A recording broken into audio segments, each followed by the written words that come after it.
5 days have passed since the latest patch, so now we can really see what the best Hearthstone decks are right now. In this video, I will go over 5 of the best decks, show you their mulligans, win rates, as well as some general tips for them, but we will also look at all of the other archetypes for each individual class, so stick around to the end. If you're serious about Hearthstone, drop a like and subscribe to the channel, and don't forget you can hire me for some Hearthstone coaching. Now, let's check out the decks. You are not prepared! First deck on the list is obviously going to be Sludge Warlock, because it has been killing it right after the patch, and it was killing it before the patch as well, so I'm really surprised the devs didn't see this one coming. It's definitely in for a nerf, probably in a week from now or something, like something along those lines should be realistic to expect.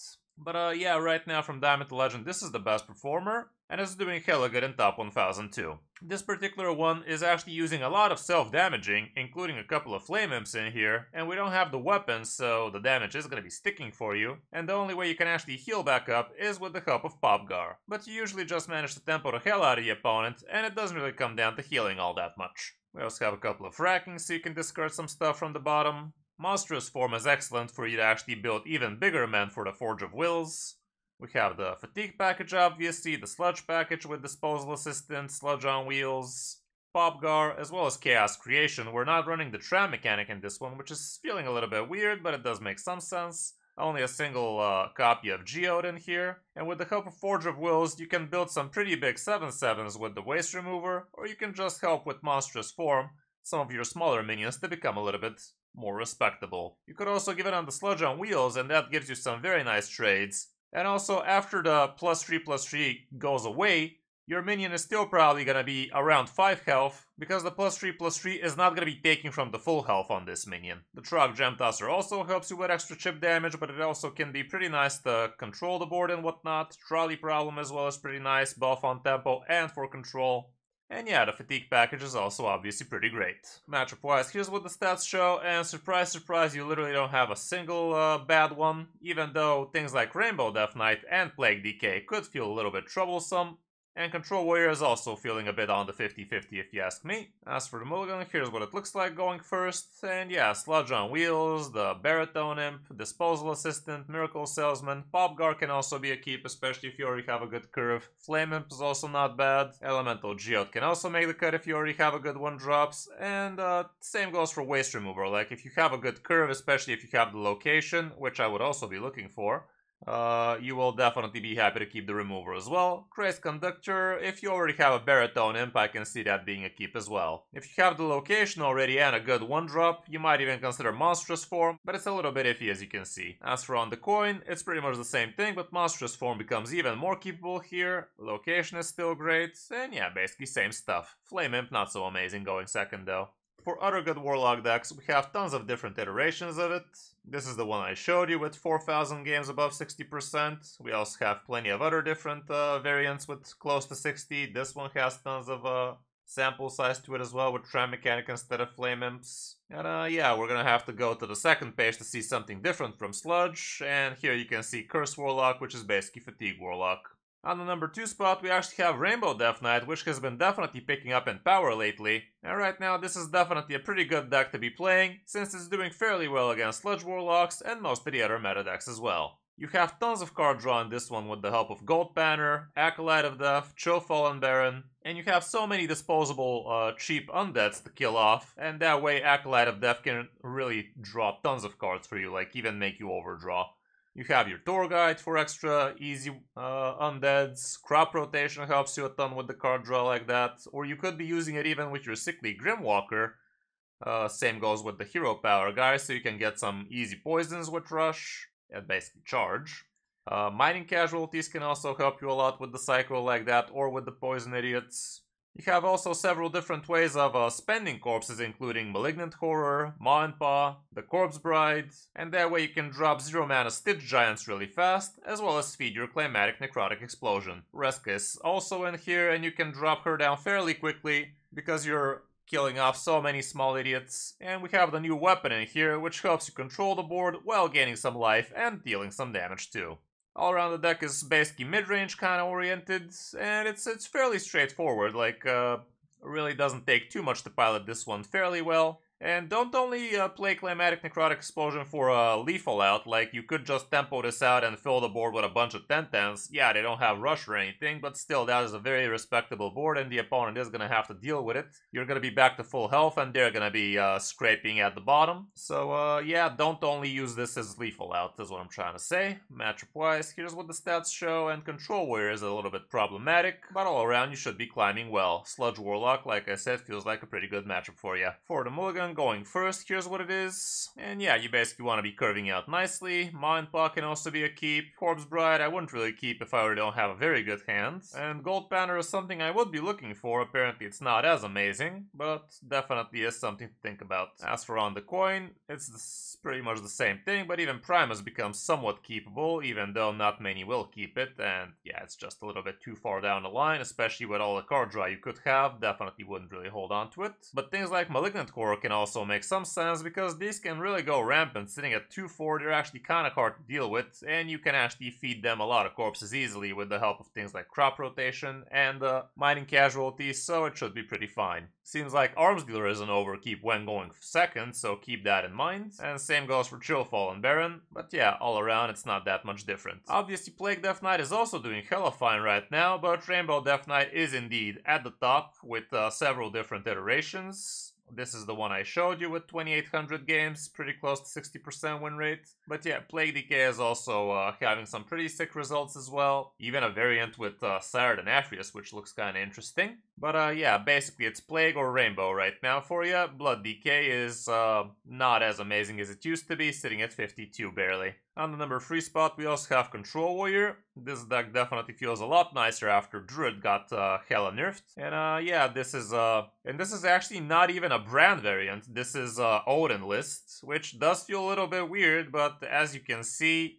moving down to Warrior, here's what it looks like. 1400 games with this list, so definitely is proving worthy. And I guess people are gonna be expecting you to be Reno, but you're no such thing, you're just gonna be slapping him with the big ol' Odin. As you can see, the Reno variant is also nothing to scoff at, but it's more than 2% lower than this and lesser sample size, so yeah, I guess this variant is definitely better right now. And in this one, you basically have the good mining package, a lot of control tools, Odin, and a lot of armor gain. Yoxaron is also in here to help you out in some clutch situations. And we also have Astalor and whatnot. Ignis is here as well. Basically standard stuff. Matchup-wise, not that much stats for this particular list. Apparently you are going to be losing to Highlander Warriors, but you are going to be great against Sludge Warlocks and Plague Death Knights, so that's pretty nice. For the mulligan going first, we are going to go with the Kep trait, so we can have some better idea. And yeah, you want the early game mining package, Steam Guardian's great, Bellowing Flames, Bash. Shield block is something to think about, even though the win percent is not that hot. People are keeping a lot of it. Same with the weapon, but here the weapon is actually pretty nice to have. Depending on the matchup, Aftershock can help, Slam can help. Stone Skin Armor is also not super bad, but you will be able to play this as soon as turn 4, so it's not really super early stuff. Odin is definitely something to consider keeping, probably in most cases. And yeah, depending on the matchup, you want to be keeping respectable removals and whatnot. As for On the Coin, here's what it looks like again, and it's pretty much close to the same thing. As you saw, we have several different iterations of Control Warriors, Highlander Warriors, Rock and Roll Warrior apparently is also not that bad right now.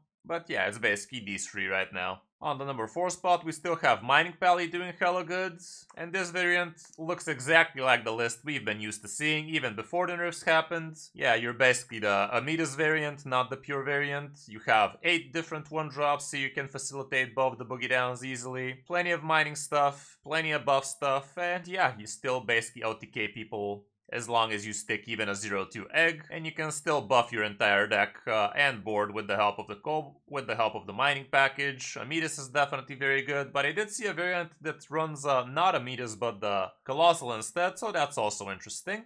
As for the matchups, here's what it shows. And again, you will be good against Sludge Warlock, so that's pretty nice for you. Control Warrior might be hard, same goes for Rainbow Death Knight. And Aggro Demon Hunter is also not fun. For the mulligans, going first and second, Hi-Ho is always gonna be great, same with Boogie Down. A good 1-drop is also great to keep, and if you already have a good 1-drop, you could be keeping things like Hand of Adul, like Fork-Out the Loss. Kobold Miner is not that bad if you already have a 1-drop especially. Sanguine Soldier is usually your best 1-drop if you ask me. And if you're curving out, you could keep the Kaletasaur as well. Don't overkeep more than one 1-drop though, like if you have one, toss the rest. As for on the coin, it's kind of the same deal. Wouldn't really consider keeping Finley all that much, maybe against some specific matchups with a specific mining hand. Keeper Strength might make sense against more board-centric matchups, but all around it's kind of the same deal. Kelt Loss is not an amazing keep here though. The other good Bally decks, like I said, small sample size, but apparently Leviathan is a worthy replacement for Amidas. There's also variants that run Crusader Aura. This is the pure variant, obviously. Highlander Paladin is playable, not anywhere near close as the broken stuff we've seen before. And Urban Pally is a shell of its former glory. And on the last spot we have Totem Shaman still a pretty good deck, very straightforward. And the problem I see here is this one is not doing that well against Sludge Warlock, so if you're facing too many of those, you might not have as much of a good time with it. But yeah, all around Totem Shaman is still definitely worthy for climbing. This variant is running a single copy of Bloodlust for potential lethal odds that way. But everything else is basically the same old Totem Shaman I've shown you a couple of times, so you might want to check out those guides. Matchup wise, here's what the updated stats look like, and Sludge Warlock is shown as 50-50, feels a little bit worse than that, but I might be wrong. Control Warrior is also not going to be super good for you, even though you do have several different ways of refilling the board over and over again, so if you're careful you should be having a good time most cases.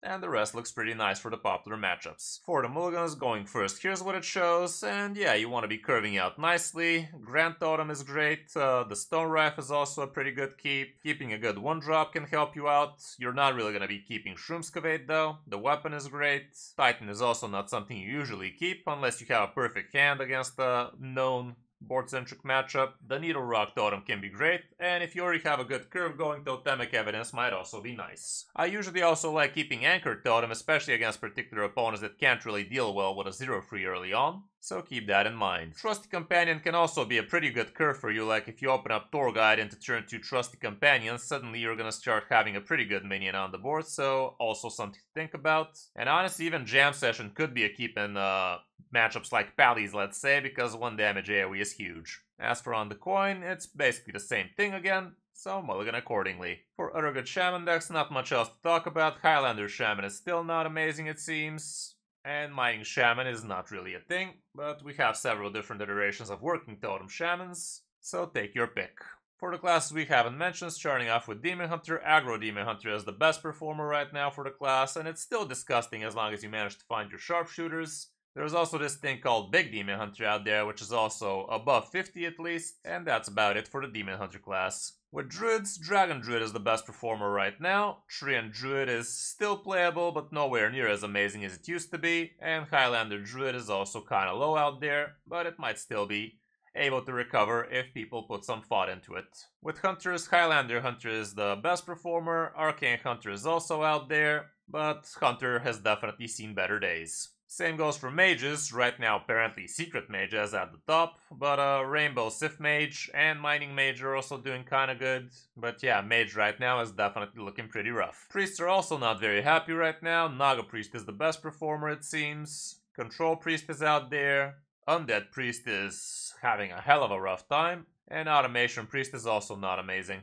As for Rogue, Wishing Rogue has been picking up somewhat in power, but it's not super amazing, like small sample size, decent win rate though. Mech Rogue has been doing surprisingly well right now. Mining Rogue is nowhere near as powerful as it used to be, and that's about it for the working classes there. As for the situation in Top 1000 Legend, here's what it shows. Apparently the Control Warrior list is doing pretty fine there. Sludge Warlock is also up there. This one's actually running things like Sargeras. That feels awfully weird, like imagine running a 9-drop with this deck. Especially against all the Reno action happening. I really don't get this one. Plague Death Knight is up there. Another iteration of Sludge Warlock. So yeah, this is what it shows for the last 3 days. So that's gonna be it for this top 5, guys. Hope this helps you figure out what you want to be climbing with in the new Hearthstone season. If you're serious about Hearthstone and enjoy the content, drop a like and subscribe to the channel. And don't forget you can hire me for some Hearthstone coaching. Thanks for watching. I'm Kris05, and I'll see you in my next video or stream.